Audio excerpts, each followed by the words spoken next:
안보와 한미동맹 이야기 이게 사실은 앞으로 우리 경제에 있어서 가장 중요한 내용일 것 같아요. 최근 주한미군이 조은석 특검팀의 오산 공군기지 압수수색에 대해서 외교부에 공식적으로 항의 서한을 보냈습니다. 이게 굉장히 이례적이라고 하고 이게 뭐 먼저 압수수색한 것도 이례적이고 항의를 했는데 좀 텀을 두고 약간 뜸을 들이고 했다는 것도 좀 이례적이라고 볼 수 있을 것 같고요.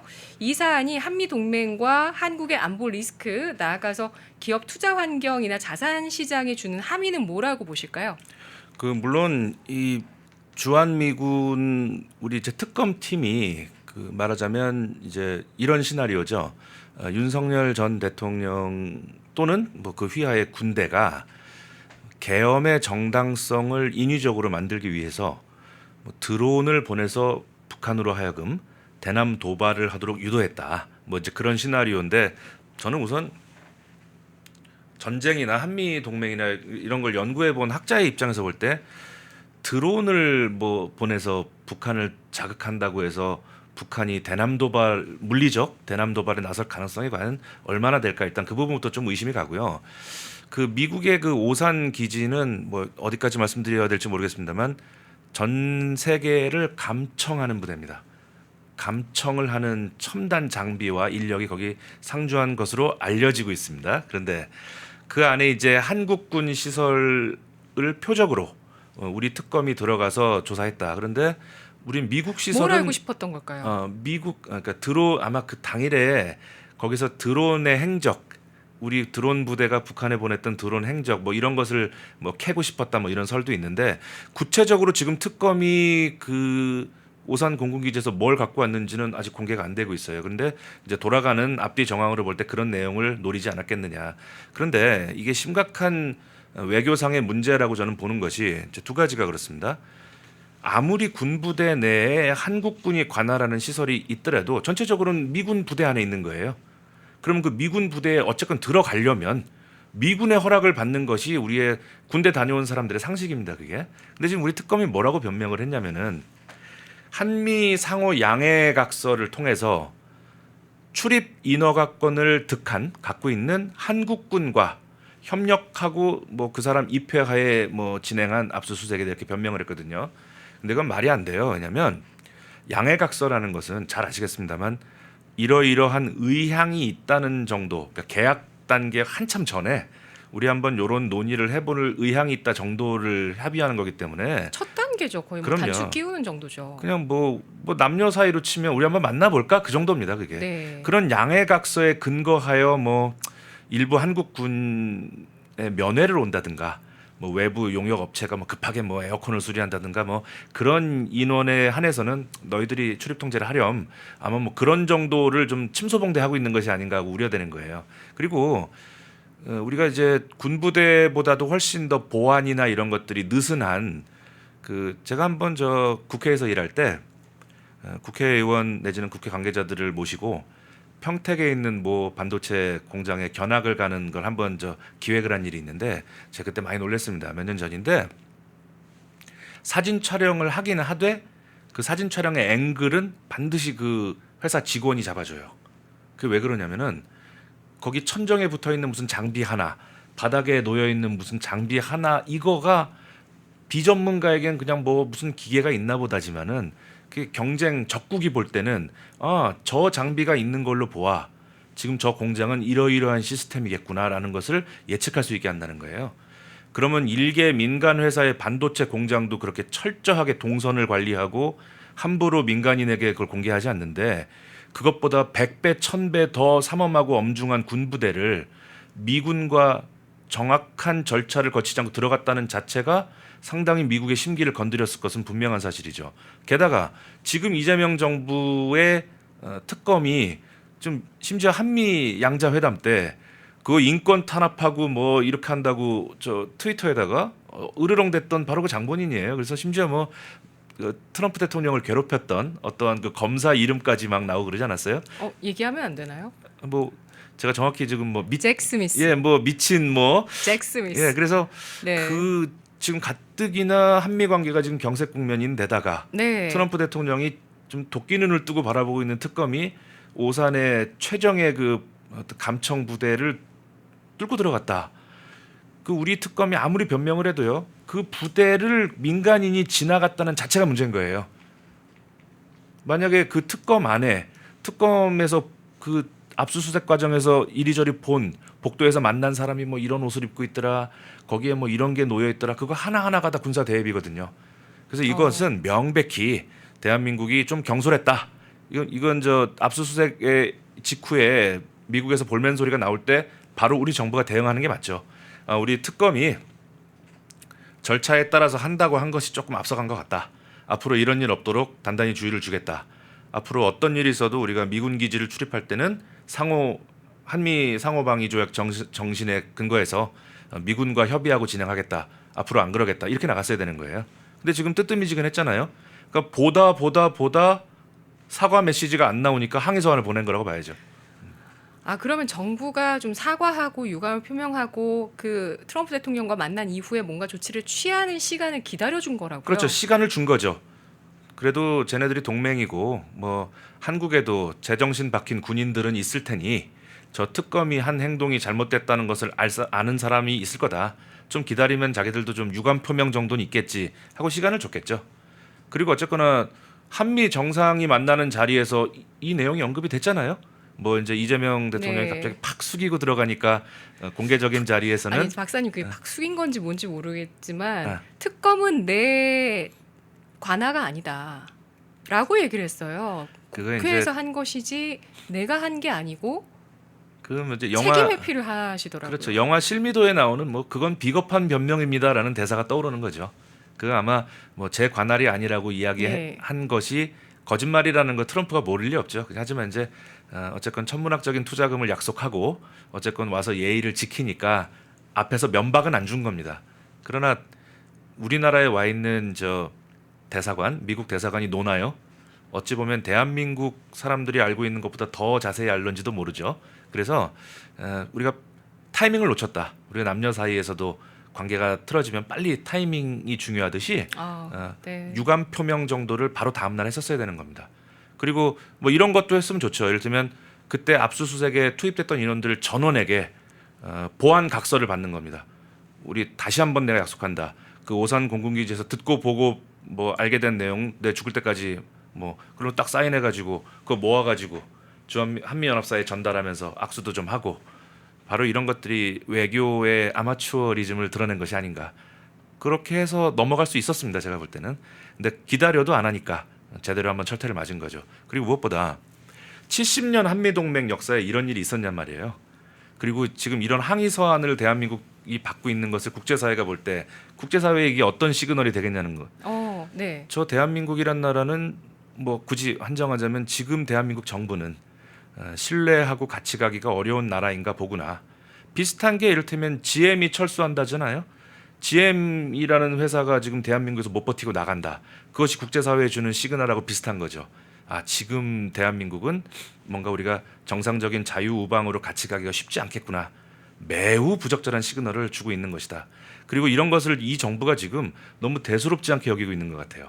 이런 거 하나하나가 지금 국가 신인도라든가 우리 뭐 피치나 뭐 이렇게 국제 신용 평가하는 그 회사들이 다 보고 있는 겁니다. 이걸 지금 나중에 우리가 신용 등급이 한두 단계 내려갈 때 분명히 오산 공군기지 압수수색한 얘기가 분명히 나올 겁니다. 그만큼 우리의 그 대외 신인도 무역으로 먹고 사는 대한민국이 절대로 하지 말아야 될 실수를 했다. 이렇게 요약이 되겠습니다. 네. 댓글이 재밌는데요. 연애보다 더 어려운 제명 트럼프 사이. 이것도 일리가 있습니다. 이게 오몽님께서 써주신 것 같은데 네. 예를 들면 우리가 이제 연애 문제가 잘 안 풀리는 거하고 이제 비슷한데 예를 들면 남자가 게임을 너무 좋아한다. 그래서 여자친구가 남자친구 게임하는 것 때문에 속상하다. 되게 이럴 땐 남자친구가 게임을 안 하면 돼요. 그래 네가 이렇게 싫어한다면 내가 좋아 게임 안 할게. 뭐 아니면 내가 뭐 10시간 하는 거면 내가 2시간만 할게. 대신 2시간 하는 것만 좀 봐줘. 이렇게 해서 양보를 하면 해결이 됩니다. 그런데 제가 볼 때는 아까 전 방송 시간에도 말씀드렸습니다만 지금 뭔가 대한민국이 정확히 이재명 정부가 뭔가를 끝까지 양보하지 않으려다 보니 이 지경이 되지 않았나 걱정되는 거예요.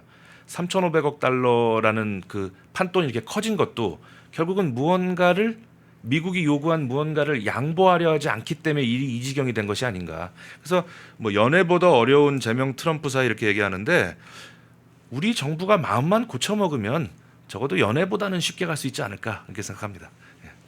저는 사실 그게 제일 궁금하고요.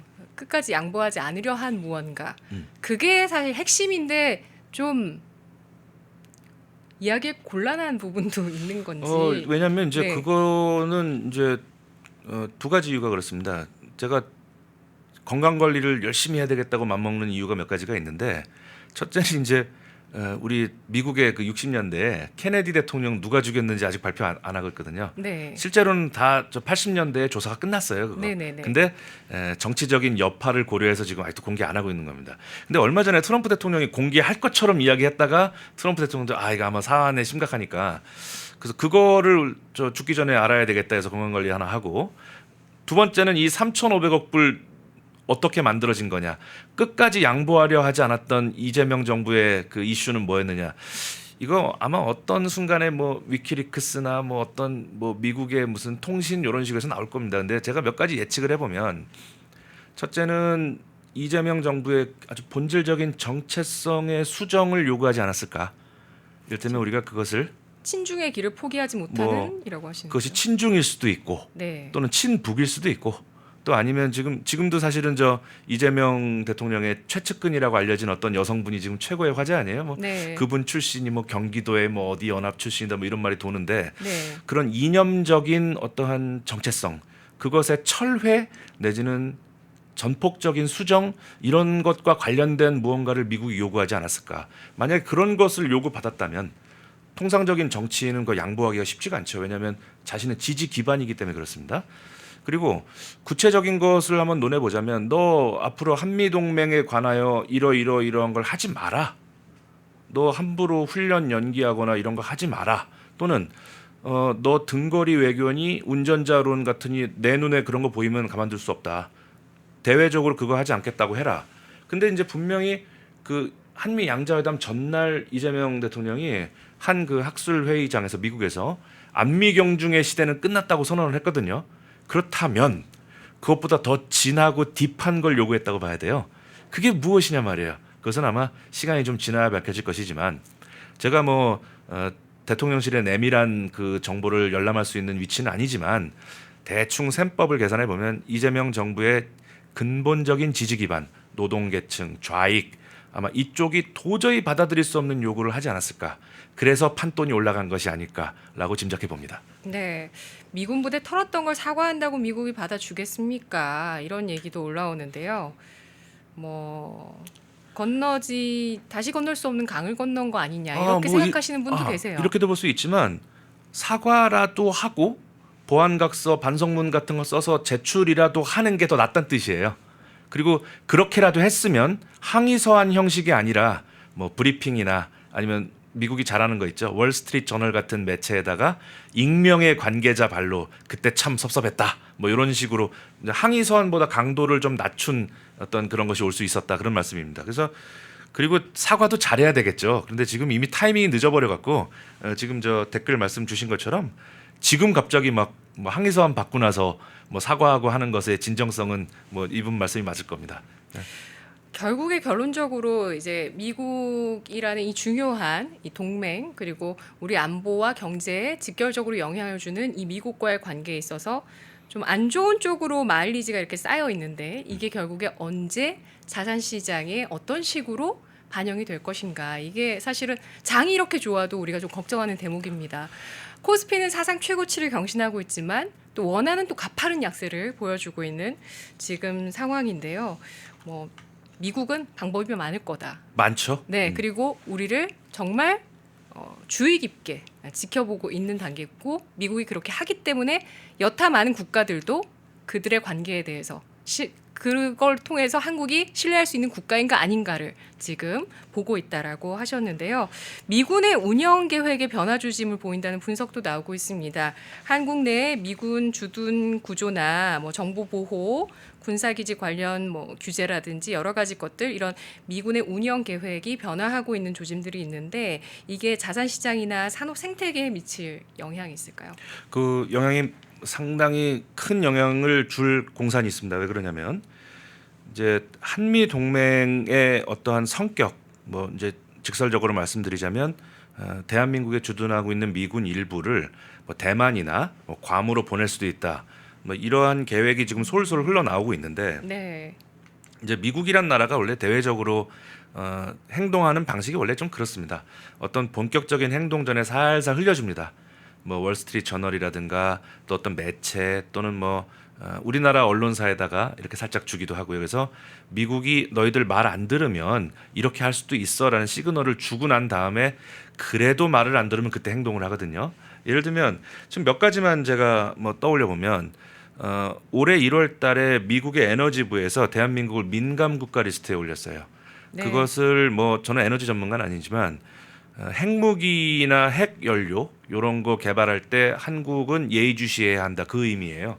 그건 뭐냐면 거기에 원전도 걸려 있어요. 걸려 있죠. 네. 그래서 그 민감 국가라는 것은 이제 바꿔 좀 거칠게 얘기하면 쟤네들은 상황에 따라서 우리 친구가 아닐지도 몰라 이런 의미가 있거든요. 그래서 1월 달에 그 시그널을 미국이 한번 줬다고 봐야죠. 그리고 두 번째 생각나는 거는 그 우리가 배터리 공장을 갑자기 급습당해 가지고 근데 이제 오늘 또 정부 관계자 발표를 들어보니까 그때 우리나라로 송환됐던 사람 일부는 지금 또 다시 미국에 가서 잘 일하고 있다. 그럼 애초부터 별거 아니었다는 얘기잖아요.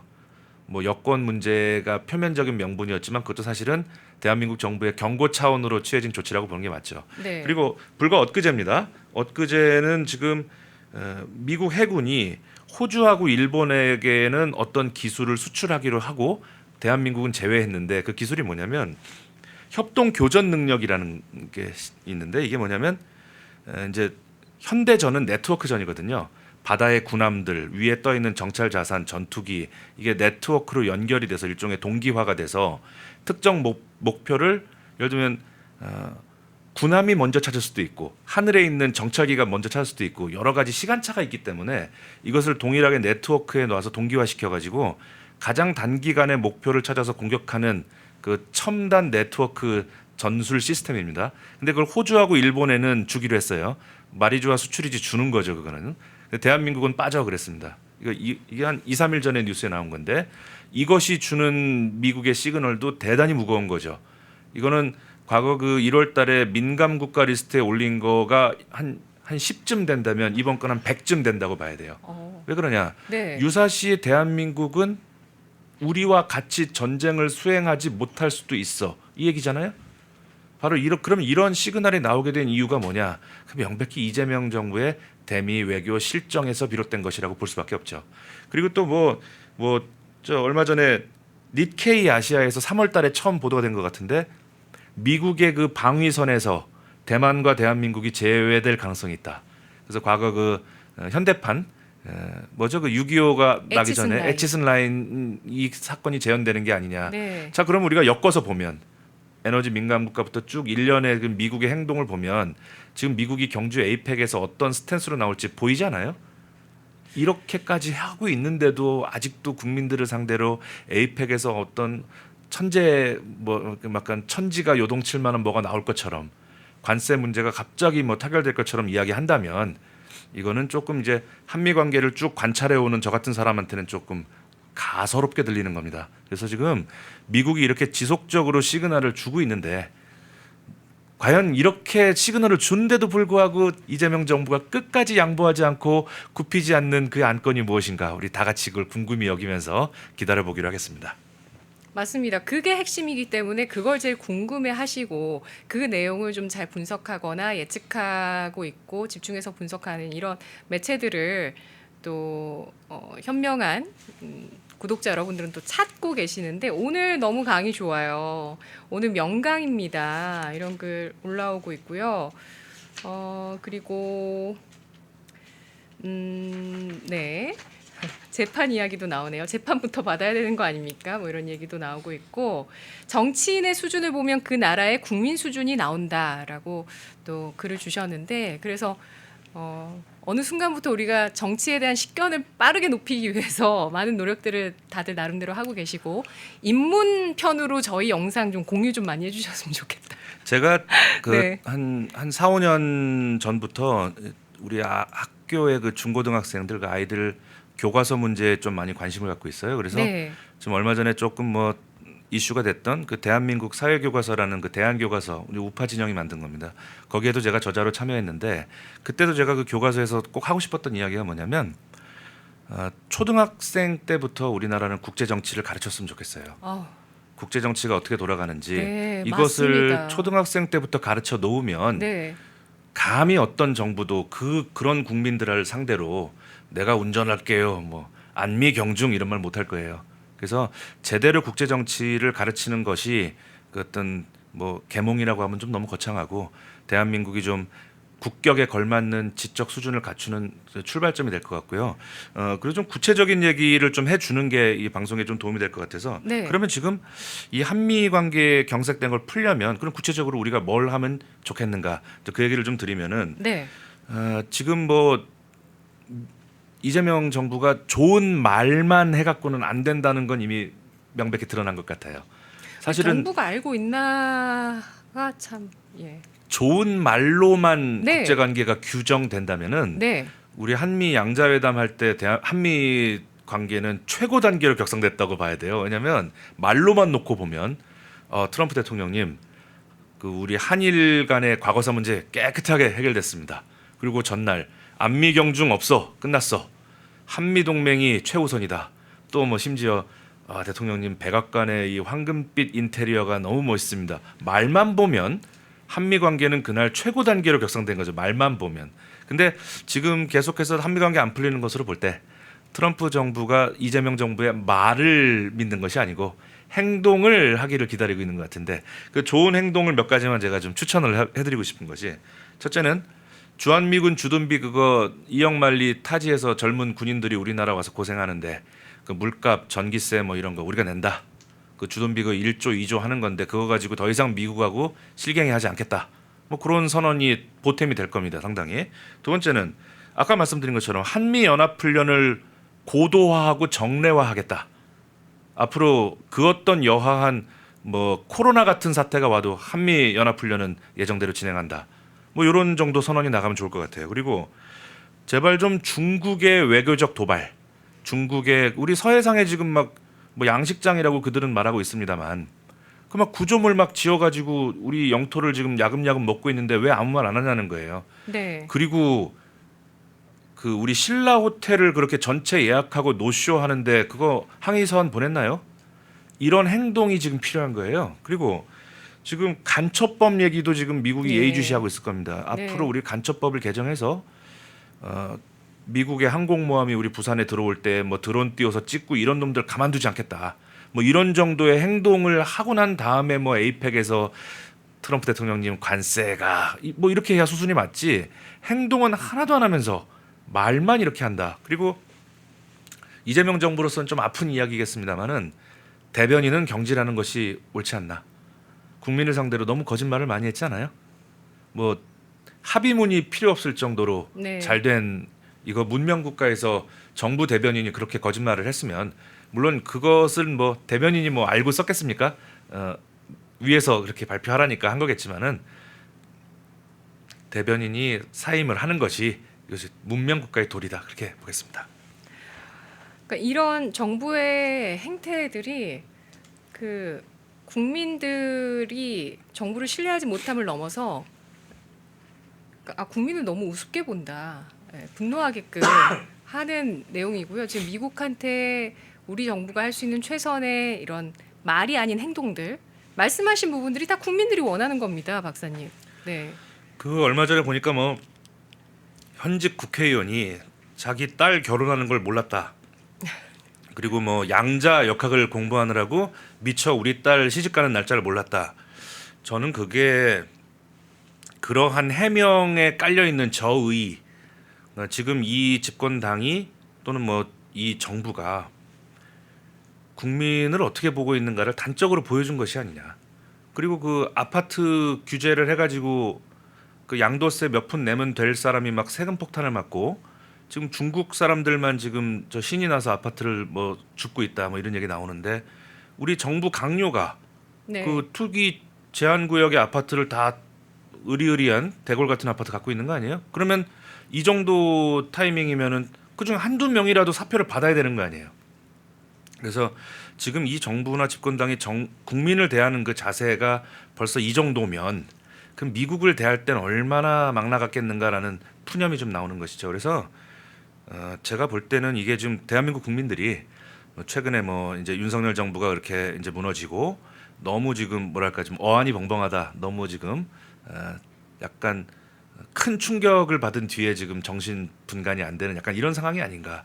이게 만약 대한민국이 평범하고 정상적인 상황에서 집권당이 이렇게 했다. 이건 난리 났을 겁니다. 난리가 나야 맞는 일이고요. 그래서 미국이 아까 말씀드린 미국의 세계 전략 도와줄 나라는 봐가면서 도와준다. 비셀렉티브라는 말씀을 제가 드렸는데 지금 이런 식으로 갈수록 대한민국은 미국의 입장에서 아우 저런 나라 도와줘봐야 뭐 도움이 되겠어? 괜히 베트남처럼 개입했다가 우리 망신만 당하는 거 아니야? 이런 나라를 한 걸음 한 걸음 향해 가고 있는 것이죠. 그래서 제가 뭐 또 배운 게 도둑질이라고 국제정치학을 바탕으로 지금 모든 문제를 풀어서 말씀드리고 있지만 이제 대한민국의 국내 정치 문제하고 국제 정치의 문제가 완연히 구분이 안 되는 단계로 왔어요. 그만큼 대한민국이 세계의 주역이 됐다는 뜻이기도 합니다. 그거는 그래서 지금 우리 정부 관계자들 국회의원들의 말 한마디 한마디 이것이 한미 관계에 거의 다이렉트하게 영향을 줄 수 있다. 예를 들면 뭐 무슨 여순 14연대 사건이라든가 뭐 여순 뭐 예전엔 뭐 반란이었는데 옛날에 배울 때는 갑자기 어느 날 항쟁이 돼 있고 갑자기 무슨 의로운 일을 그들이 한 것처럼 막 이야기한단 말이에요. 이런 거 하나하나가 다 미국의 실시간으로 타전되고 있을 겁니다. 그래서 우리 온라인상에 요새 그러잖아요. 온라인상에 못된 얘기 하면은 우파 시민들이 그거 막 저 CIA에 막 신고하죠. 네. 벌써 그게 한 3, 40년 전만 하더라도 상상도 못할 일입니다. 실시간으로 그게 된다는 것이 네. 우리 정부도 경각심을 가져야 되겠다. 그렇게 정리할 수 있겠습니다. 사실 말과는 다르게 이번 정부는 뭐 말로도 그렇게 했습니다. 전작권 환수 이런 얘기도 공식적으로 공공연하게 이번 임기 내에 뭐 전광석화처럼 뭐 이렇게 해내겠다는 식으로 얘기를 하고 있기 때문에 사실은 정부는 미국이 우리의 손을 놓기를 원하는 게 아닌가 이런 생각도 들고 있고요. 지금 네. 전작권 환수를 그 전에 노무현 대통령이 한번 해보려고 했어요. 네. 근데 안 했을 땐 이유가 있는 거죠. 우리가 이제 과거를 잊은 민족에게 미래가 없다는 얘기 참 잘하시는 분들이 왜 그 얼마 전에 그 이야기를 까맣게 잊고 있는지 간단하게 요약해서 말씀드리면 전작권을 우리가 돌려받으면 지금 미국과 일본이 거의 무상으로 제공하고 있는 정찰 자산에 대해서 우리가 돈을 내야 돼요. 우리의 안보를 우리 스스로 책임져야 되니까. 그럼 예를 들어 지금 무상으로 주고 있는 실시간으로 지금 미국과 일본 위성이 촬영한 게 지금 그 광 케이블로 실시간으로 와요. 근데 그거에 대해서 너희들 전작권 가져갔으니까 우리가 주는 서비스에 대해서 이제 돈을 내야지. 그 잠정 계산해 보니까 그게 100조가 될지 200조가 될지 가늠이 안 되는 거예요. 그리고 지금 얼마 전에 국방부 연구 조사 자료를 봤더니 일단 전작권 환수받는 순간 35조 원은 그냥 들어가요. 그럼 지금 우리가 3,500억 불 대미 투자금도 지금 뭐 분납하면 안 돼요. 뭐 지금 이렇게 애걸복걸하고 있는 뭐 좀 나쁘게 얘기해서 그런 주제가 그거보다 훨씬 더 많은 비용이 드는 전시작전권 환수를 이야기하는 게 과연 이 어불성설이 아닌가. 그리고 우리가 전 세계 최강대국의 그 전투 시스템을 안방에서 배울 수 있는 거예요. 한미 동맹 때문에. 그럼요. 저 부산에 로널드 레이건호 같은 첨단 항공모함이 들어와서 같이 훈련을 뛴다. 그럼 벌써 훈련을 뛰는 그 자체가 우리가 배우는 거예요. 근데 다른 나라들은 부러워해요 그거를. 야 우리도 좀 어떻게 미국하고 군사훈련 같이 하면 안 될까? 다 부러워하는 이걸 왜 우리 스스로 걷어차려고 하는지. 그리고 또 한 가지만 말씀을 드리면 우리가 이제 전시작전권이 미국에게 있다는 그것을 자꾸 어떤 분들은 국가의 자존심의 문제로 이해하시는 것 같아요. 그러니까 아까 말씀드린 자존심이라는 것은 국가가 추구해야 될 네 번째 이익이거든요. 근데 지금 한미 연합 훈련이나 한미 동맹은 첫 번째 생존의 이익이기 때문에 우리가 자존심 때문에 전작권을 환수하겠다는 것은 네 번째 이익을 위해서 첫 번째 이익을 희생하는 그건 있을 수 없는 국제정치적 그러니까 오산이라고 볼 수 있고, 그리고 대한민국 정도 되는 나라가 그렇게 미국에게 모든 주권을 양도하고 전쟁이 나면 알아서 해주세요, 저희는 따라갈게요, 그게 아닙니다. 왜냐하면 평상시 작전권은 대한민국에게 있습니다. 그런데 전쟁 상황이 되면 미국에게 작전권을 주게 돼 있는데, 문제는 이게 지금 전쟁 상황이라고 합의가 되려면 대한민국 대통령이 한미연합사가 서명해야 돼요. 그 대한민국이 이번 상황은 전쟁 아니야, 야 그러면 뭐 북한에서 좀 도발이 있는 것 같은데 뭐 이런 걸 가지고 전쟁이라 그래, 이건 전시 아니야, 그러면 전시 작전권은 우리한테 있는 작전권은 우리한테 있는 거예요. 그런 정도의 우리가 주권을 위한 안전장치는 보장되고 있으니까 자꾸 그 국가의 자존심을 들어서 전작권 환수하겠다 이렇게 얘기하시는 분들 좀 정신을 좀 차려야 됩니다. 지금 다른 나라는 이거 갖고 싶어 한달인데, 그리고 우리 가까이의 우크라이나를 보세요. 우크라이나가 이렇게 두들겨 맞은 근본적인 이유는 이웃 나라의 러시아가 우리를 가만둘 것 같지 않은데 우리 스스로 국방할 힘은 없고 유럽의 안보 체제에 우리가 편입을 해야지만 살 수 있겠다. 그래서 나토에 가입을 하려다가 이 화를 입은 겁니다. 근데 나토에 가입을 하면 나토 방위군이 우크라이나 영토에서 군사훈련을 할 수 있죠. 근데 국제정치에 또 100% 맞을 수밖에 없는 공식 중에 하나가 이웃 나라의 적국의 군대가 들어오는 것은 무슨 수를 써서라도 막아야 되는 이익입니다. 네. 1962년인가요? 그때 소련이 미국의 바로 턱 밑인 쿠바에다가 미사일을 심으려고 해서 3차 대전이 날 뻔했어요. 네네. 네. 그것은 인접한 국가의 적국의 군대가 들어오면 전쟁을 통해서라도 그건 막아야 된다는 국제정치의 공식대로 한 거예요, 케네디가. 그래서 지금 우크라이나에 나토 군이 들어가면 러시아 입장에서는 최대 적국인 미국의 군대가 나토 옷 입고 이웃 나라에 들어오게 되는 거예요. 그건 전쟁을 통해서도 막아야 되는 너무나 상식적인 이익이고, 러시아의 입장에서만 본다면 이 전쟁은 할 수밖에 없는 전쟁인 거죠. 자, 그런데 러시아에게 우크라이나가 만약에 미국과 동맹이었다면 러시아는 절대로 우크라이나를 건드리지 못했을 겁니다. 대한민국은 지금 한미 동맹이 있는데 있는 한미 동맹도 지금 와해시키려는 게 아니냐. 뭐 남들은 그럽니다. 어떤 사람들은 뭐 그저 전시작전권에 그걸 환수해서 우리의 자주권을 뭐 찾자는 거지 한미 동맹을 깨자는 것은 아니야. 이 얘기를 남녀 관계에 비유하면 너랑 헤어지자는 건 아니야, 그냥 데이트를 안 하겠다는 것뿐이야, 이거하고 비슷한 얘기인 거죠. 미국이 어떻게 받아들이느냐가 제일 중요합니다. 그리고 지금 한미 동맹이 와해가 될 경우에 뭐 어떤 분들이 그렇게 또 질문하거든요, 저한테. 미군이 철수하면 우리나라 경제는 어떻게 돼요?라고 말을 하는데, 네네. 그냥 단순하게 말씀드리면 대한민국의 미군이 철수하면 한미 동맹이 없으면 대한민국에는 증시, 주식, 자산, 금융이란 개념 자체가 존재할 수가 없습니다. 왜냐하면 대한민국에 들어와 있는 기업이나 국제 투자는 한미 동맹이 주는 예측 가능성을 보고 들어온 거예요. 한미 동맹, 주한미군이 주둔하고 있으니까 저 나라는 최근 70년처럼 당분간 급변사태, 제2의 6.25는 없을 거야. 그걸 전제로 다 MOU하고 투자각서를 만드는 거지. 예를 들어서 뭐 어떤 회사가 우리나라에 투자하려고 하는데 미군이 언제 나갈지 몰라. 아무도 투자 안 할 겁니다, 그게. 그래서 우리가 주한미군이 철수되면은 한국 경제에 어떤 영향을 끼칠까요? 경제라는 것이 존재할 수 없게 될 겁니다. 그리고 만에 하나 뭐 정말 미국이 도와줘서 주한미군 철수하고 한미동맹은 이제 종료됐지만 뭐 북한이나 중국이 군사적인 도발은 하지 않게끔 뭐 해줬다. 그렇다 손 치더라도 대한민국은 천문학적인 국방비, 그동안 미국 덕에 안 써도 될 돈을 써야 되고, 또 미국 주한미군이 주둔한 것만큼의 그 국방력을 높이려면 다른 데 쓸 돈이 없죠.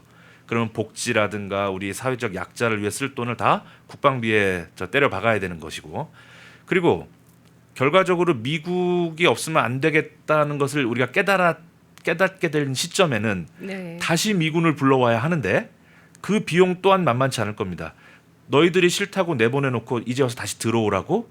그럼 미국이 그동안에 너무나 당연하다는 듯이 본인들이 지출했던 비용도 한국에게 전가할 가능성이 크죠. 그리고 미군을 다시 재주둔시킨다? 그거 쉽지 않을 거예요. 왜냐하면 우리나라의 반미 뭐 종북 세력들이 가만히 있을까요 지금? 있는 미군도 나가라고 하는데 나간 미군이 다시 들어올 때 그들이 어떻게 저항할 것인가 이런 여러 가지를 생각할 때 지금 뭐 제가 너무 국제정치적으로 천착해서 드리는 말씀일 수도 있겠습니다만은 믿을 건 미국이니까 꼭 붙들고 있자.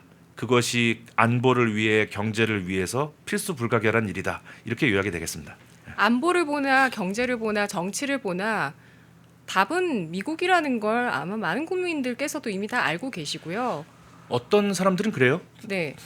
왜 꼭 동맹을 미국하고만 해야 되느냐?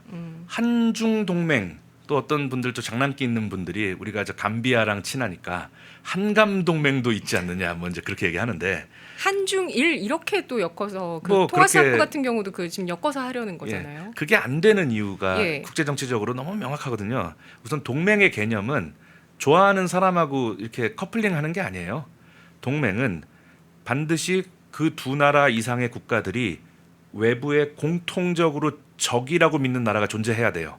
아, 그러니까 동맹은 외부의 공통의 적을 상대하기 위한 계약이지 나 너 너무 좋아 이게 아니에요. 많은 분들이 동맹의 의미를 잘 모르고 있는 거죠. 그래서 우리가 한중 동맹을 이야기한다면 미국이 우리의 적이라고 선언하는 거예요. 네. 그건 있을 수 없는 일입니다. 그는 한감 동맹은 그런 의미에서 동맹 자체가 될 수가 없는 것이 감비아와 대한민국의 공통의 적이 누굴까 자체가 애매하죠. 그래서 우리가 한중 동맹이란 말은 중국과 좋은 관계가 된다는 의미가 아니라 미국 또 유럽 같은 자유 우방 진영들과의 단교를 의미하는 거죠. 만약에 우리가 그 이후를 예상해 본다면 지금 저 중국의 변방에 있는 신장 위구르 뭐 그런 신세가 되지 않겠는가 제 짐작이 돼요. 왜냐하면 한미 관계가 조금 경색되고 거리가 소원해지니까 어떤 일이 생겼냐면 우리 문재인 정부 때 등거리 한다고 하다가 한미 관계가 좀 많이 망가졌어요. 그래서 국빈 기자단이 중국에서 매를 맞았습니다. 문재인 대통령이 중국을 방문할 때 데리고 간 네. 같은 비행기에 타고 네네. 간 국빈 기자단이 저 중국 경비원한테 매 맞았어요. 우리나라 기자단이요? 네, 우리나라 기자가. 지금 말씀하시니까 저는 베트남의 총부석인가 한 사람이 우리나라에 와서 공무원 성추행하고 갔다는 네, 그것도 생각이 또 나는데요. 그것도 한미 동맹이 굳건했을 때라면은 그 베트남 그 공무원이 원래부터 성추행을 즐기는 사람인지 그건 모르겠는데 엄중한 한미 동맹이 있을 때는 네. 더 조심했을 거예요. 그렇게 얘기할 수 일부러 있습니다. 그랬을 수도 있다는 말씀이신가요? 일부러 그렇게 하지는 않았을 거겠지만, 그러니까 제가 평상시 뭐 예를 들면 조금 여성들을 상대로 실수를 자주 해왔던 사람이라고 가정해도 한미 동맹이 굳건한 대한민국에 왔을 때 조금 더 행동에 조심할 거라고는 얘기할 수 있겠습니다. 그래서 우리가 한미 동맹이 와해되면 대한민국이 그 국빈 기자단이면 대통령하고 동급인 건데 그렇죠. 그 두들겨 팼는데 대한민국이 사과 요구도 안 했을 거고 중국이 사과도 안 했습니다. 그래서 우리가 한미 동맹이 망가지면 우리 대한민국의 신세는 그 매맞는 기자 신세가 될 거다. 그리고 지금 미국 내지는 외부 강대국과의 안보 협약이 안 돼 있는 신장 위구르 지역, 또 네팔 이런 지역들이 겪는 어려움을 볼 때 우리가 한미 동맹이라는 것은 국제 정치학적으로도 좋은 동맹이지만 그 당장 지금 중국의 인접 국가들이 겪고 있는 그 어려움을 볼 때 터무니없는 얘기다. 아까 제가 동맹 얘기를 좀 마무리 지으면은 그래서 수많은 역사상의 동맹이 존재했었습니다. 외부에 공통의 적이 있는 나라들이 같이 싸우기로 약속을 하는데 많이 안 지켜집니다. 실제로 그 나라가 쳐들어왔을 때 제대로 작동하지 않는 동맹이 더 많아요. 아, 그래서 그렇겠네요. 그리고 우리가 좋은 동맹의 요건 첫째 작동했느냐? 네네네. 그럼 대한민국과 그게 신뢰죠. 예, 대한민국과 네. 미국은 작동했습니다. 6.25 당시에 미국만 왔을 뿐 아니라 16개국을 다 데리고 왔습니다. 작동을 제대로 했던 아주 소중한 전례가 있습니다. 두 번째는 이 동맹군이 우리나라에 들어올 수 있거든요. 동맹을 하면. 근데 군인들의 특성 일단 어느 나라 땅에 들어가면 잘 안 나가려 그래요. 그게 군인의 특성입니다. 오. 거기 땅을 내 땅으로 만들어서 우리나라 영토를 넓혀야 되거든요. 그래서 우리가 나당 연합군 옛날에 신라가 당나라랑 손잡았다가 그 당나라 군인들 내쫓는데 오래 걸렸어요. 안 나가요. 그래서 좋은 동맹 상대는 우리나라 영토에 별 이해관계가 없는 동맹이 좋아요. 미국은 우리보다 훨씬 더 좋은 옥토를 가지고 있는 나라이기 때문에 굳이 대한민국 영토를 탐낼 유인이 적죠. 그렇죠. 그래서 동맹의 요건 작동했던 동맹이 믿을 만하다. 우리 영토에 별 이해관계가 없는 동맹이 괜찮은 동맹이다. 그걸 마지막으로 얘기하자면 군사적으로 강한 나라, 당연히 우리보다 약한 나라보다는 강한 나라하고 동맹이 좋은 동맹입니다. 그리고 이념과 가치를 공유하면 금상첨화입니다. 그런 점에서 한미동맹은 국제정치 역사상 최상의 최강의 최고의 동맹이다 이렇게 말씀드릴 수 있습니다. 그러니까 한미동맹 깨자고 말하는 사람들 만나면 우리 시청자 여러분들이 이렇게 설명해 주시면은 대개 제 경험상 이렇게 이야기하니까 그냥 조용히 가더라고요. 예. 아니 워낙 뭐 반론의 제기를 할 수 없는 논리이고 오래된 개념이니까 당연히 일반 대중들에게 잘 작동하지 않을까. 그래서 뭐 네. 이런 공부가 평상시 좀 되어 있는 분들은 맞습니다. 공부가 부족합니다. 뭐 그런 공부가 되어 있는 분들은 이 말하자면 그 사이비 종교의 전도가 잘 안 되죠. 사이비 종교까지도 전도는 잘 안 되게끔까지 방어가 가능한 거군요. 그렇죠. 왜냐하면 이제 네. 우리가 이제 미국의 세계 전략이 이제 자유, 우리 인권, 자유민주주의 뭐 이런 거 아니겠어요? 그런 것이 이념이 탄탄하게 돼 있는 사람한테 네. 그 사회주의도 좋지 않아? 더불어서 같이 이게 안 먹힙니다. 근데 이제 그런 공부가 잘 안 돼 있거나 그냥 그러니까 약간의 이념 그냥 뭐 그런 게 있다더라 정도만 알면은 뭐 솔깃할 수 있거든요. 그래서 우리가 뭐 요즘에 그 국힘 진영이나 이런 데서 뭐 중도층을 뭐 확장하자 뭐 이렇게 얘기 많이 하는데 진정한 중도층 확장은 내가 먼저 단단한 우파가 되는 것 그리고 그 단단한 우파의 이념을 당당하게 이야기할 수 있을 때 중도가 확장되는 거지 우리의 이념을 아사모사하게 하고 뭐 사회주의도 괜찮아 뭐 이런 식의 스탠스로 중도가 우리에게 오겠는가 그런 말씀도 뭐 번외로 드리고 싶습니다. 네, 동맹의 확실한 이해 정말 감동적입니다. 조은하님께서 글 남겨주셨고요.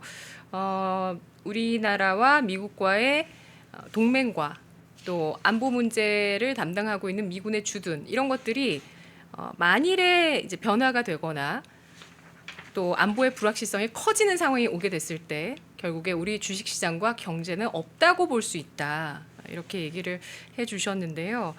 왜 동맹이 중요하고 뭐 정말 이 강의를 저는 민주당 정치인들에게도 물론 다들 아실 거예요. 그 아는데 민주당의 그러시는 제 거 절친한 아니겠습니까? 뭐 지인들도 있고 뭐 예. 저랑 뭐 정치적으로 가는 길은 다르지만 네네. 알아요 그들도 다 아시죠. 다 아는데 이런 국민의 불이익을 알면서도 그들이 그러는 것이 저는 참 가증스럽다는 생각이 들 뿐입니다. 그 예. 예를 들면 뭐 민주당에도 다 싱크탱크 있고 네. 다 대외 자문하는 저 훌륭한 학자들 저보다 훌륭한 분들 많은데 왜 이렇게 안 되는 거를 뻔히 알면서도 밀고 네. 가는가? 저는 그것이 언제 밝혀질까를 기다리면서 통일이 되면 밝혀질 것 같아요. 그때까지 또 건강을 지키기 건강을 위해서. 지켜야 됩니다. 그래서 우리 시청자분들이 건강 관리하고 뭐 제가 이런 말을 되는지 모르겠지만 펜앤마이크 뭐 하단에 뭐 이렇게 뭐 건강에 좋은 거 뭐 그런 것도 있고 하니까 그래서 우선 독일의 경우를 간단하게 말씀 좀 드리면 이제 독일은 이제 동독과 서독으로 분단이 됐었죠. 그래서 동독이 공산국가였고 서독이 이제 민주진영이었는데 동독에서 국가정보원 역할을 하던 게 슈타지라는 기관이 있습니다. 근데 네. 그놈들이 이제 못된 짓을 많이 했어요. 뭐 요인 암살 뭐 못된 짓 참 많이 했는데 이제 동독이 무너질 거를 슈타지가 먼저 알죠. 정보기관이니까. 네. 그러니까 이놈들이 곧 무너진다 싶으니까 이제 슈타지의 그 나름대로 애국자들이 동독에 있는 슈타지 문서들을 막 연일 엄청난 양의 문서를 소각을 했거든요. 창문 바깥으로 던지면 막 불태우고 막 그랬습니다. 그러니까 그 동독에 있는 시민들이 저놈들 봐라 저거 저 슈타지가 문서를 소각하는 걸 보니까 통일이 멀지 않았다. 저거 막아야 된다. 그 시민들이 저 폭력적으로 저 다쳐가면서 그걸 저지해요. 그래서 그때 수많은 분량의 마이크로 필름이라든가 뭐 종이 문서 같은 게 확보가 됐는데 통일된 직후에 서독의 정보원이 가가지고 그 맨 처음 입수한 게 슈타지 문서입니다. 맨 처음 찾은 게 동독에서 서독으로 보낸 간첩들 명단을 찾으려고 했었던 거예요. 우리도 통일되면 김정은이 책상에 가서 난파된 간첩 명단부터 확보해야 되는 거예요. 그런데 참 재밌는 게 그때 서독의 동독이 망하기 직전까지 공작금을 줘가면서 액티브하게 활동했던 간첩이 3만 5천에서 5만 받어요. IM이라 그래서 자발적으로 동독에게 정보를 제공하는 사람이 미니멈 3만 5천이었다는 거예요. 그중엔 연예인도 있고 또 우리 저 앵커님 같은 아나운서들도 있었고 교수님도 계시고 네, 교수님은 뭐 지천으로 있었고요. 그리고 심지어는 우리로 치면 내독부 장관이라고 해서 우리로 치면 통일부 장관이 간첩이었습니다. 예. 그리고 72년도인가 74년도에는 빌리 브란트 총리의 수석비서, 말하자면 노무현 대통령 시기에 문재인 민정수석이었잖아요. 문재인 저 대통령이 그분이 간첩이었습니다. 그래서 많은 분들이 그 슈타지 자료가 공개된 다음에 야 서독이 안 망한 게 신기하다. 저거 정말 미국이라는 강력한 우방이 없었으면 못 버텼을 거다. 그러면 동서독처럼 이념적으로 군사적으로 대치하고 있는 대한민국의 처지가 서독과 뭐 크게 다르겠는가? 뭐 이렇게 생각을 하면서 우리가 저 건강을 잘 챙기면서 진실을 알게 되는 그날까지 기다려보자. 뭐 그렇게 말씀드리겠습니다. 네. 그 학자로서의 그런 그 해결하지 못한 부분에 대한 지적 호기심 이런 것들도 느껴볼 수 있어서 너무 재밌는 시간입니다. 지금 이 시간 진짜 너무 진짜 핵심적인 내용들도 진짜 너무 많이 나오고 있고 너무 명쾌하고요. 채팅창에서도 지금 시시때때로 나와주셔서 정신무장 좀 시켜주셨으면 좋겠습니다. 너무나 든든합니다. 양일국 박사님이라고 글 남겨주시는 분도 계시고요. 아 띵원입니다. 뭐 이런 얘기까지. 여기 어떤 분께서 네. 민주당 우리나라 더불어민주당이 왜 중국 공산당 100주년 행사에 당기를 보냈는가 궁금하다 이렇게 하셨는데 이게 네네. 상당히 논란이 됐죠 작년에. 네. 공산당 100주년 행사에 민주당 당기를 보낸다는 것은 대단히 잘못된 처사고요. 아무리 우리가 진보 보수 또는 뭐 우익 좌익으로 나눠져 있다 그래도 대한민국 헌법 정신은 자유민주주의죠. 그러면 자유민주주의 체제를 갖고 있는 대한민국 입장에서 공산당이라는 거는 상극인 겁니다. 말하자면 우리가 학교 다닐 때 뭐 염산으로 뭐 실험하다 피부에 떨어지면 비명 지르잖아요. 공산주의란 것은 그런 것입니다. 대한민국 입장에서. 물론 이제 국가 외교 차원에서 당기 하나 보내는 거 가지고 뭐 그러느냐 이렇게 말할 수도 있겠지만은 그것은 당기를 보낸다는 것은 너희들의 뭐 큰 성공과 뭐 무탈함을 기원한다는 의미가 깔려 있는 것이고 그리고 민주당이 당기를 보낸 것 자체도 문제지만 그걸 미국이 어떻게 봤을까가 더 문제인 거예요. 더불어민주당이 당기를 공산당에 보내네. 얼마 전에는 중국의 그 공산당 학교 당교라는 게 있습니다. 중국에 모든 그 공산당의 이념과 전술을 가르치는 곳인데 당교하고 막 MOU를 합니다. 민주당이 그거를 미국과 국제사회가 어떻게 봤을 것인가. 얼마 전에 이재명 대통령하고 프랑스 마크롱 대통령하고 정상회담이 잡혔다가 돌연 취소됐죠. 네. 다 그런 것의 배경에 마일리지로 작용하지 않았을까. 그래서 마일리지 때문에 그런 것이고 그 역시도 미국이 어떻게 볼지를 의식한 처사다라고 말씀하시는 정확한 거죠. 지적입니다. 예. 미국의 눈밖에 난 지도자하고 막 만찬을 하고 막 러브샷을 한다. 그건 국제 정치에서 있을 수 없는 일이죠. 예를 들면 이재명 그 전에 문재인 대통령이 이제 대한민국 외교사의 큰 실책으로 기록될 포인트가 프랑스 마크롱 대통령하고 정상회담을 했는데 그때 이제 트럼프 대통령 일기 때입니다. 한참 으르렁댈 때예요. 북한은 너희들 인권 탄압을 한다. 인권 탄압하는 나라는 용서할 수 없다. 이렇게 으르렁대고 있을 시점에 이제 문재인 대통령은 뭔가 남북한 화해 교류 뭐 이런 걸 좀 하고 싶었던 거예요. 그러니까 트럼프를 보니까 이게 말 몇 마디로 넘어올 것 같지 않고 상대적으로 마크롱이 좀 젊고 조금만 말 잘하면 넘어오겠다 싶었다고 판단을 했는지 뭐 그건 모르겠습니다만 정상회담에 가서 돌발 발언을 했어요. 정상회담 중에 네. 우리 마크롱 대통령과 같이 손을 잡고 북한과의 화해 교류 또 북한에 필요한 지원을 우리 프랑스 박애 정신으로 우리 같이 하자. 그랬더니 갑자기 마크롱 대통령이 당황해서 갑자기 마이크를 잡고 우리는 국제사회의 보편적 인권을 우리는 더 우선한다. 이렇게 성급하게 이렇게 딱 제지를 했거든요. 이거는 외교적으로 엄청난 참사입니다. 왜냐하면 이 정상회담은요 만나서 무슨 얘기할지 실무진들이 다 세팅하고 가요. 그래서 대통령은 가서 웃으면서 실무진들이 다 세팅해 놓은 거 사인하고 뭐 대통령 각하 저희들이 이렇게 다 협의됐으니까 이렇게 덕담하시면 됩니다. 알았어. 뭐 연설문이나 잘 써서 줘. 그리고 놀러 가는 거예요 원래. 근데 갑자기 예정에 없는 돌발 발언을 해가지고 제가 이제 짐작해 보건데 아마 그때 우리 문재인 정부의 노림수는 이거였겠죠. 화기애애하게 덕담을 주고받는 사이에 싹 이렇게 북한과의 화해 교류 지원 요약에 싹 끼워 넣으면 저 젊은 친구가 웃는 얼굴에 침 뱉지 못한다는 속담도 있듯이 예 그렇죠 이렇게 두루뭉술 넘어갈 수도 있다. 그러면 기다렸다는 듯이 대한민국 이제 친여 언론 매체들이 어떤 기사를 내보냈을지는 불을 보듯 뻔하죠. 한국과 프랑스 대북 지원에 맞손 뭐 이렇게 기사 나갔을 거예요. 네. 그래서 그런 것을 볼 때 이제 이게 운동권식 외교죠. 예. 사람을 좀 현혹시키고 네. 잠깐 정신 애매하게 만들어서 원하는 걸 합의한 것처럼 만드는 거. 그 짓을 또 하고 예. 있으니 될 턱이 없는 겁니다. 그거를 트럼프 대통령도 당했죠. 예. 이제 몇 번 오냐 하다가 이제 안 되겠구나. 그러니까 제가 그 우리 앵커님이 정확한 지적인 게 요새는요. 옛날에 이제 그런 게 많았어요. 미국하고 무슨 뭐 협약이 그러면 있으면 침소봉대에서 보도를 하면 미국이 문재인 정부 때까지는 그냥 놔뒀거든요. 그 도저히 용인할 수 없는 선까지 과장 확대 왜곡 보도를 하면 그때 이제 조금 논평을 했는데 지금 바로바로 나오잖아요. 얼마 전에 JTBC가 뭐 오보를 하니까 바로 트위터에 오잖아요. 난 그런 말 한 적 없거든. 이렇게. 네, 벌써 그런 게 학습의 결과라고 봐야 되겠죠. 예. 맞습니다. 많이 학습이 되어 있는 미국이고요. 마일리지는 계속 적립되어 있습니다. 근데 보통 마일리지는 뭐가 차면 예. 무료 항공권이 나오고 뭐 이러는데 지금 여기서 말하는 마일리지는 상당히 이제 역설적인 실책이 예, 쌓여 있다 이렇게 역설적인 얘기를 해야 의미의 되겠네요. 마일리지라고 좀 말씀드립니다. 그래서 투자자분들이 지금 장이 좋아도 마음을 놓을 수 없는 이유가 바로 거기에 있는 겁니다. 그렇습니다. 네.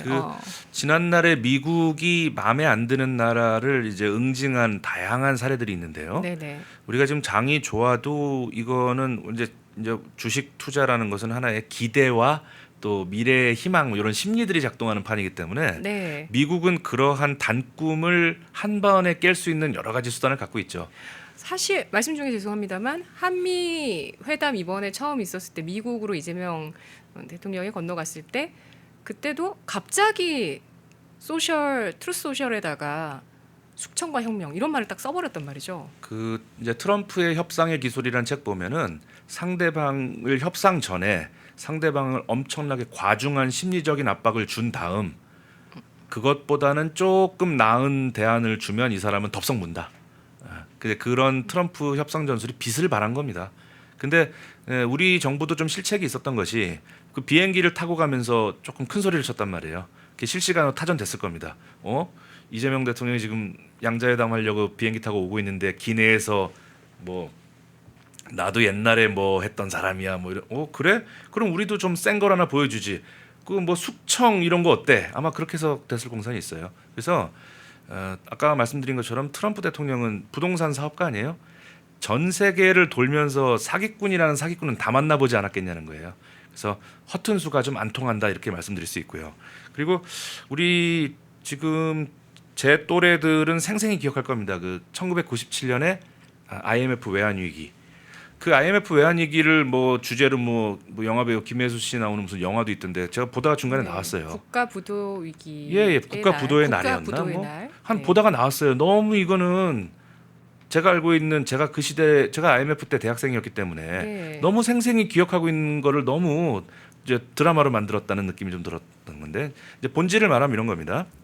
그 당시에 이제 김영삼 정부는 말하자면 반미와 반일이라는 그 상품을 팔아서 상당한 인기를 얻었던 대통령이에요. 그러니까 우리나라 국민들이 보편적으로 갖고 있는 반일 정서에 기대서 그걸 어떤 지지율로 만든 정치적인 술수로서는 괜찮았다고 보는 겁니다. 그러니까 대만에 가서 인터뷰를 하는데 생방송이었습니다. 그때 일본의 버르장머리를 내가 고치겠다. 이건 외교적으로 하면 안 되는 말입니다. 일본이 밉다 그래도.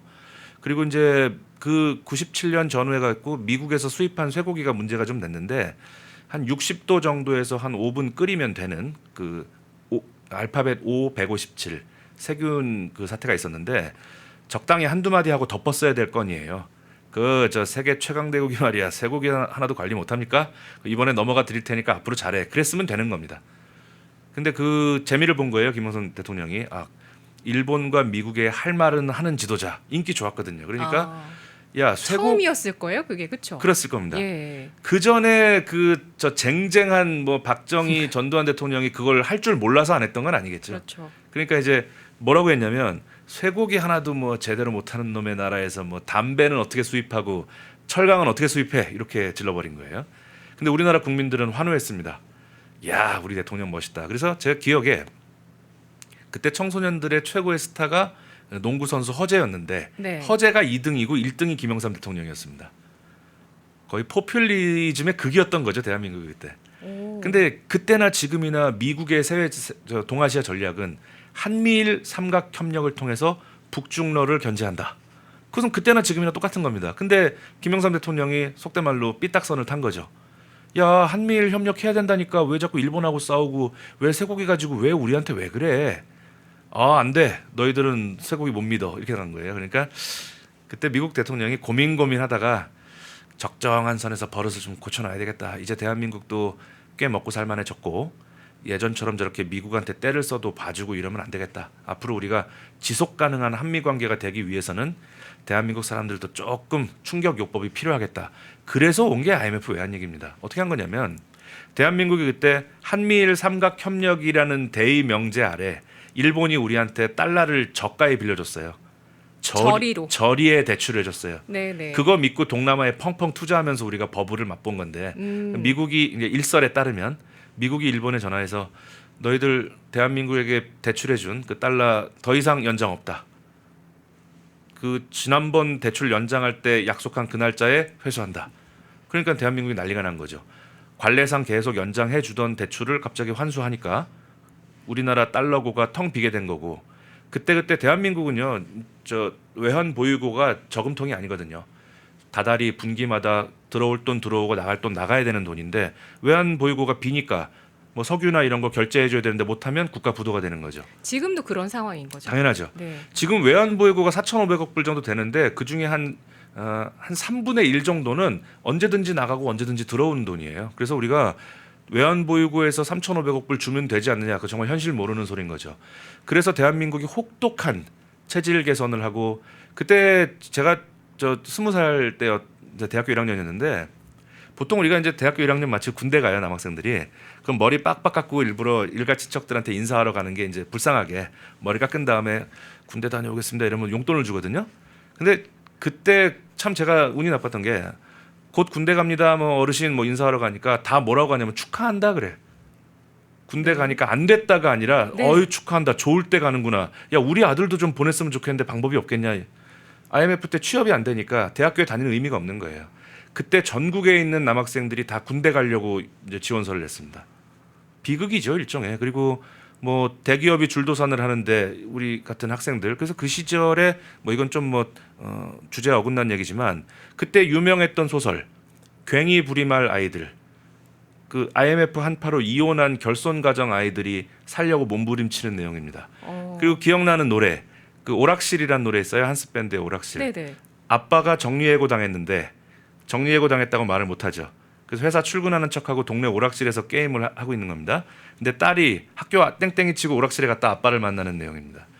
벌써 그게 서민의 물론 뭐 재밌는 노래지만 그 시대의 아픔을 담은 뭐 노래라고 봐야죠. 그래서 정부가 꽃길만 걸으려고 하고 소나기 안 맞으려고 하고 굳은 일 안 하려고 하면 나라가 그 지경이 된다. 지난번에 트럼프 대통령이 만찬 초대했을 때 저라도 가기 싫었을 겁니다. 저라도. 뭐 미국 가봐야 자꾸 으르렁대고 너 그거 고쳐 이거 하지 마 자꾸 안 돼 이런 얘기만 하니까 나 고생해서 대통령 됐는데 우리나라 어디 가도 사람들 박수치고 환영하고 막 카메라 세례 받는데 미국 가면 또 뭐 속된 말로 좀 기죽어야 되고 또 말 몇 마디 잘못하면 또 언론들이 두들겨 패고 야당이 또 물어뜯고 저라도 가기 싫었을 겁니다. 가기 싫어도 가야죠. 가기 싫다고 안 하면은 나라가 어떻게 되겠는가. 그 교훈을 우리가 YS 정부에서 얻을 수 있겠습니다. 채팅창에서 김영삼 대통령 그때 기억납니다. 버르장머리 고친다는 거 그렇게 얘기했던 거 기억납니다. 그래서 보수 지지자들이 김영삼을 싫어하는구나라고 글 남겨주신 분도 계셨고요. 약간 목이 메셨네요. 저는 약간 지금 울컥하신 줄 알았더니 지금 물이 살짝 필요할 것 같습니다. 예, 물도 좀 그렇죠? 필요하고 예. 예. 근데 이제 그 시절 울컥함도 좀 있습니다. 아, 네네. 저도요. 저도 제 인생의 가장 큰 위기가 IMF 때였어요. 저도 좀 평탄하게 살아온 편인데도 그때 제가 고등학교 때였는데 저희 아버지가 만약에 잘리시면 저희 아버님은 공기업 다니셨는데 아이고 제일 예. 네, 만약에 잘리실 수 있을 것 같기도 한데 그렇게 되면 나한테 학교 어떻게 갈까 이런 고민들을 그때 10대 때 했던 게 기억이 아직도 납니다. 잠깐만요. 제가 네. 사전 조사를 좀 해봤는데 뭐 조금 안 맞는 하여튼 그런 점은 있지만 아니 뭐가 안 뭐 맞아요? 아니 저 박사님이랑 저랑 한 3살 차이 아닌가요? 제가 IMF가 예. 이게 제가 20살 때로 기억하는데 예, 저 고등학교 때예요. 아 그렇게 되나요? 예, 예, 하여튼 예. 뭐 좀 이게 시차가 좀 있어 보이는데 아무튼 그래서 우리가 네. 그 말하자면 그 과거의 대통령들이 예를 들면 싫은 외교 네네. 만나기 쉽지 않은 사람도 만나야 되거든요. 예를 들면 박정희 대통령과 닉슨 대통령 정말 천하의 앙숙이었거든요. 그렇게 만나고 싶지 않아도 끝까지 가서 협상하고 언성도 높이고 심지어 막 선글라스를 끼고 갔습니다. 눈빛을 읽으면 저놈이 나 얕본다 뭐 이래서 그 국가의 지도자라는 것은 하고 싶은 일만 할 수가 없는 겁니다. 근데 무슨 냉장고 뭐 이런 거는 챙겨서 나가시면서 좀 대미 외교 이렇게 공백을 둬도 되는 것인가? 아무튼 모쪼록 이번 에이펙에서 정말 최선을 다해서 미국을 좀 달래는 접근이 필요하지 않나. 그리고 무엇보다 좀 제발 우리 저 대통령실 관계자분들 국민들 허탈하게 할 만한 그 뭐랄까요 과장 광고.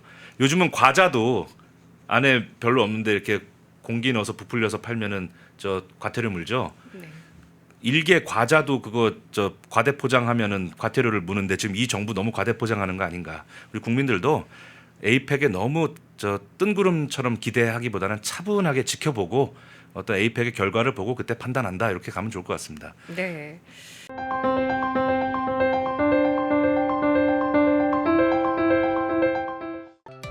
다른 영상도 즐기시려면 구독 버튼을 꼭 눌러주세요.